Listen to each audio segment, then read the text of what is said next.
это собравшиеся там люди, действительно патриотически настроенные, сделали такое. Поэтому эти извинения, ну, вообще-то, там чисто такое вот, как у Кадырова. Скажем, человек выступает, говорит что-то, потом его шантажируют, пугают там, что родителей там и детей убьют, и заставляют извиняться. Примерно такое сейчас происходит и в Крыму.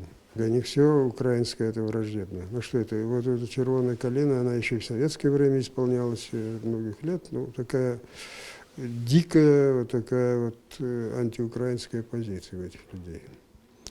Но сами эти и Константинов, и Аксенов, они вывезли свои семьи.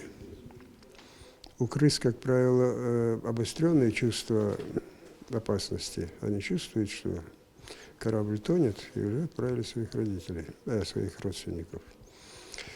Ну, я думаю, если они, их оккупанты с собой не заберут, в следующем году мы с ними будем разговаривать за все эти дела, которые они творят в Крыму.